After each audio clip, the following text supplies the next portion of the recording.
Hi everyone, it's me, and today let's watch the game Theorists.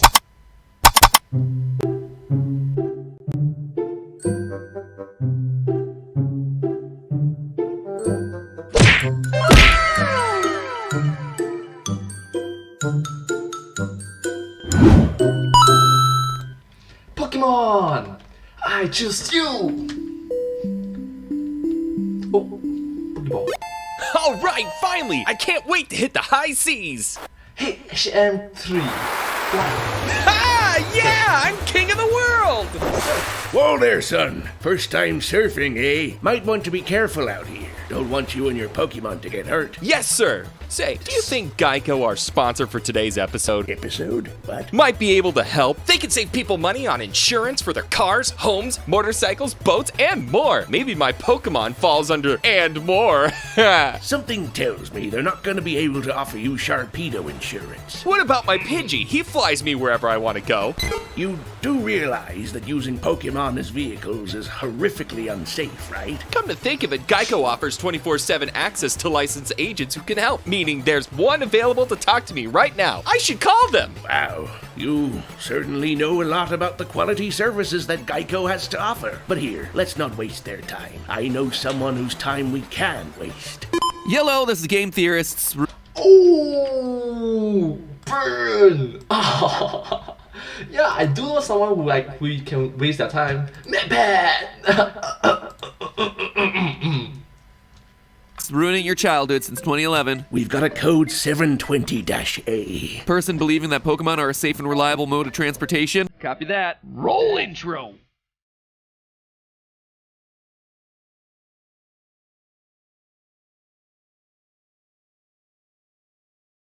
Hello, Internet. Welcome to Game Theory.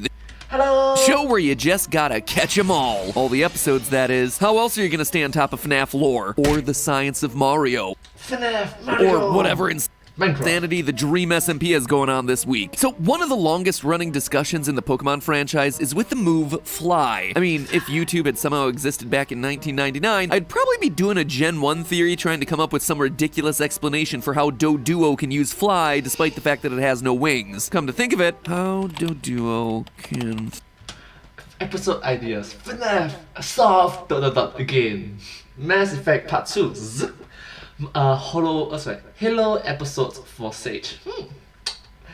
Luigi Bouch Part 2. Pescott Final. Finale. The final FNAF Part 8 again. FNAF the last episode. FNAF the final last episode. FNAF the complete last episode. Minecraft Spheres. Fortnite Draw in Sense? What? Mario's fake mustache. Food Theory. Nugget. How Dodo can fly. And of course, even for Pokemon that do have wings, there's still the utter absurdity of a tiny Pidgey being able to carry an 11-year-old kid around. True. How can a PG... How? Yeah, that deserves mentioning. Red's canonical age in the games is 11, according to the official game manual. Contrary to the anime saying that Ash is age 10. I don't know why they made it a difference. Anyway, an average 11-year-old kid Ash Satoshi is 81 pounds or 37 kilograms, which means that poor little Pidgey at 4 pounds or 1.8 kilograms has to carry over 20 times his own body weight. Ain't gonna happen. So to solve this logical inconsistency, and to prevent players from having to waste party and move slots on HMs, thank Arceus, recent generations have moved away from the old model of using HMs to teach your Pokemon to fly, surf, or rock smash their way through the world, and replace them with Poke Rides, where Pokemon outside of your party function as rentable service vehicles able to be summoned when you need them.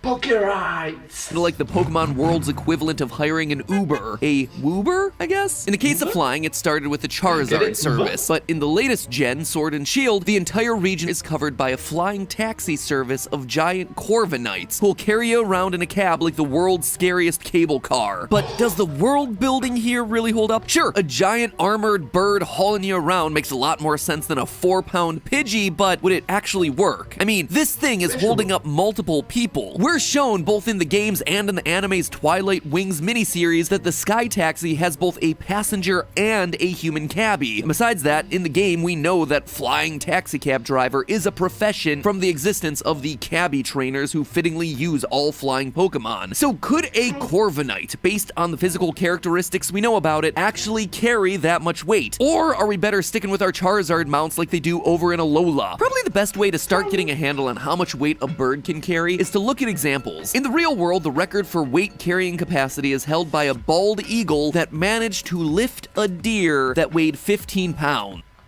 Wow. Wait. Did you just say an eagle just lift? What? Wait, what?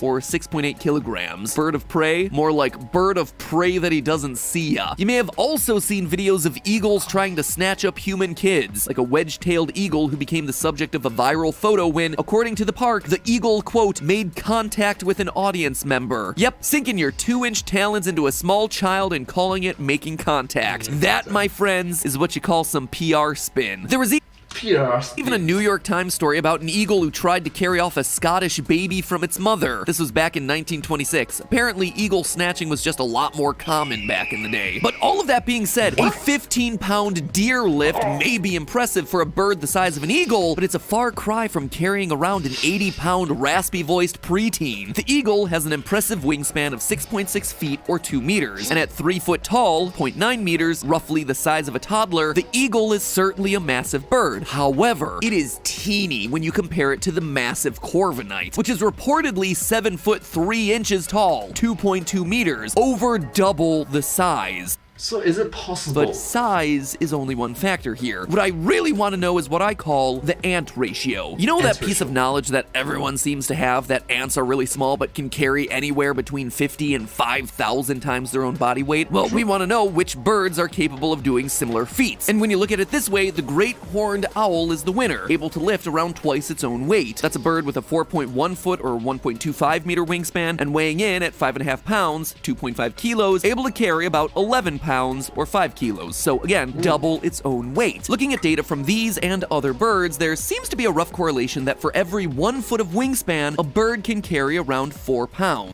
Similarly, including both the load it's carrying plus its own body weight. Or, if you use the much cooler metric system, it winds up being a ratio of 6 kg per meter of wing. But that doesn't quite tell us the full story because remember, birds generate lift by flapping their wings. Ergo, the larger the area of your wings, the more lift you generate. And if you double the length of a wing, you're probably also increasing its width as well. Remember, basic geometry tells us that if you double the dimensions of a square, you're actually quadrupling its area. What this tells us is that if Corviknight is 2.4 times the height and wingspan of a bald eagle, its wings aren't just 2.4 times as big, they're actually 5.76 times as big, and therefore capable of lifting 5.76 times as much weight. This means that if an eagle is capable of lifting 29 pounds, picking up a 15-pound deer plus its own body mass of 14 pounds, then a Corviknight should be able to lift a mass of, drumroll please, 167 pounds. Wait, you are supposed to be carrying 2 people. That's the max? 75.75 kilos, which is that is a lot, but that's only one person's mass. You are supposed to carry 2 persons. A lot. Until you consider that the flying taxi service is expected to lift a giant metal car along with 2 human-sized passengers. And that's without even factoring in Corviknight's own weight. According to the Pokédex, Corviknight, the black luster of its steel body could drive terror into the heart of any foe. Steel body. It has a steel body, which makes it one super thick bird. 165.3 pounds, or 75 kilograms thick, meaning that it can keep it family friendly, thank you. carry a mere 1.7 pounds extra before the payload gets too heavy for Corviknight's wings to carry. Forget carrying a Pokemon trainer, this thing can barely lift a football. But I can already hear you saying, MatPat, how can that be right? If an owl can carry an object that's twice its body mass, and an eagle can pick up an object that's nearly equal to its body mass, then why can't Corviknight do the same thing? Well, loyal theorists, it all comes down to one of my favorite scientific principles, the square cube law. The square cube law. This is something that you might be familiar with if you watched my Ant-Man video over on Film Theory where I explained that bigger isn't always better. And Me. Who watch it? Me! I watch it! And why he seems so clumsy when he blows himself up to be over 60 feet tall. I also mentioned it very briefly during my Godzilla vs. Kong episode a few weeks back, but here's the quick explanation. Earlier, we established that when you double the size of an object along a single dimension, you actually get quadruple the area. A 1 by 1 inch square increased to a 2 by 2 inch square will have an area of 4 square inches. However, while the area increases as the square of the length, the mass increases as the cube of the length, which is to say, a 1 by 1 inch cube increased to a 2 by 2 inch cube will suddenly have 8 times the volume and therefore 8 times the mass. What this means is that if you take a bird and double its wingspan, you're increasing the area of its wings and the weight that it can carry by a factor of 4, but you're also increasing the bird's weight by a factor of 8. The bigger the wings are, the more musculature the bird needs to be able to flap those wings, and the weight of the bird's own muscles increases faster than the weight the wings are able to carry, which is exactly what we're seeing happening with Corviknight, with a weight that is just at what it should be able to carry. So well done, Game Freak, on keeping scientifically accurate with your Pokemon, but also shame on you, Game Freak, for not keeping scientifically accurate with your Pokemon world. Okay, so Pokemon possible. Pokemon world? Okay. By the way, this also explains some basic facts about nature, like the reason why most birds are small, and why the heaviest flying birds on Earth, the Kori bustard of Africa, weighs in at only 40 pounds, 18 kilograms. If birds get too big and massive, their bodies literally can't support their own weight due to basic laws of physics. And you see, that's the real twist here. This video isn't so much about which Pokemon can and can't be flying taxis, it's more about which Pokemon can and can't actually fly. Corviknight is actually one of the few flying Pokemon that would actually be able to fly based on its Pokedex stats. Let's compare with our other flying taxi service Pokemon, Charizard. Using everything that we just covered, Charizard's wings should be able to support a weight of 103.5 pounds, or 46.9 kilos. And what's his weight in the Pokedex? Nearly double that, almost 200 pounds. Forget giving people rides around Alola, Charizard shouldn't even be able to take off for itself. In fact, what we've discovered here isn't just a problem with the Sky Taxi service, it's a problem with flying Pokemon in general. Flying Pokemon are much more accurately classified as ground Pokemon, or should I say, grounded Pokemon, all thanks to the square cube law. Square cube law. So once we saw this, we went through the weight and size data for every single flying Pokemon in the Pokedex. Based on that, I've compiled a list of flying Pokemon that, scientifically speaking, should never be able to get their talons off the ground. Note here that I'm only including Pokemon that have wings. I'm not Lugia, Ho-Oh, Zapdos, Articuno, Moltres. Oh, including Pokemon that just seem to mysteriously levitate Oh, Rayquaza. or fly through the air like Gyarados Skarmory. and Rayquaza, which presumably have their own non-wing way of keeping themselves in the air. Ladies and gentlemen, I present to you your non-flyable flyers. Skarmory, Aerodactyl, Tropius, Charizard, Salamence, Dragonite, Togekiss, Hoot, Tornadus' Therian form, Ho-Oh, and Lugia. And by the way, the Mega forms also apply here. In other words, 1/10 of the game's flying Pokemon can't physically fly. Maybe there's some in-universe explanation for why some of these Pokemon can fly, despite the fact that scientifically speaking, their wings shouldn't be able to support their own weight. Maybe legendary Pokemon like Ho-Oh and Lugia have ways of controlling air currents. Maybe Charizard can do something where he heats the air around it to create convection currents. Maybe dragons and fairies have mysterious air-controlling powers. Or maybe I'm just making excuses for Game Freak at this point. Go figure, rock and steel types aren't the best candidates for creatures that are expected to fly. Also, well, most of these examples Skarmory, Arceus, and Rock.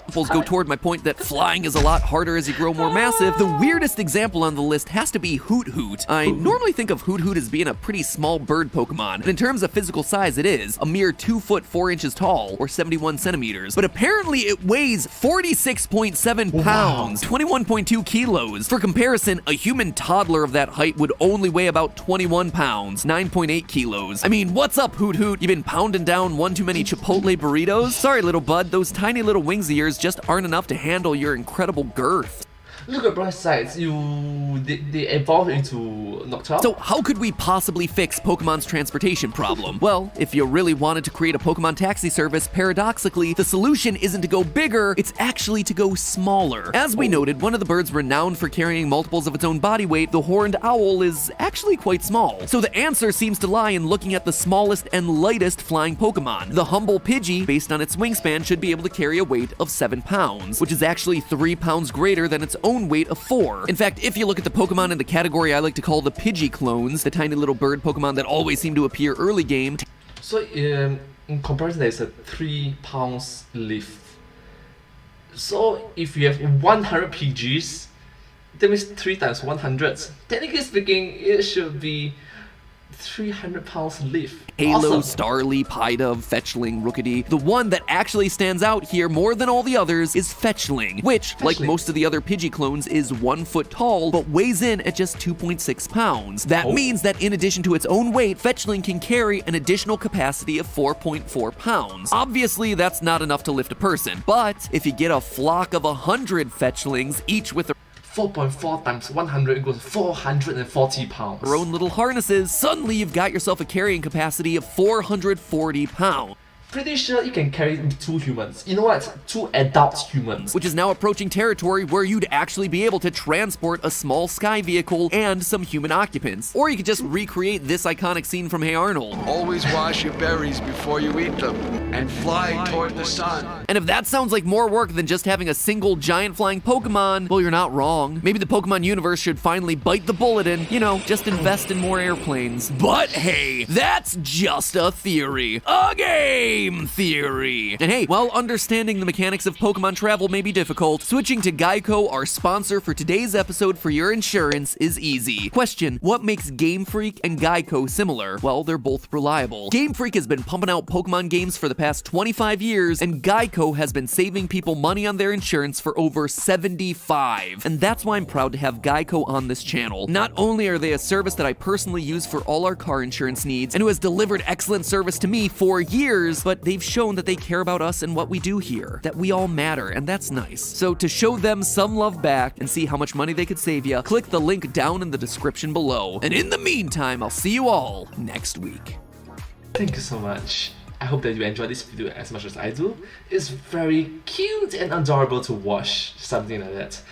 I hope that this video has been very entertaining and enjoyable for you to watch. If you do like this video, please remember to like, share and subscribe to my channel, and comment down below if you have anything to share with us. And also follow my channel. Thank you so much. Thank you. And I'll see you next time in my video. But hey, that's just a theory. A game theory. Thanks for watching.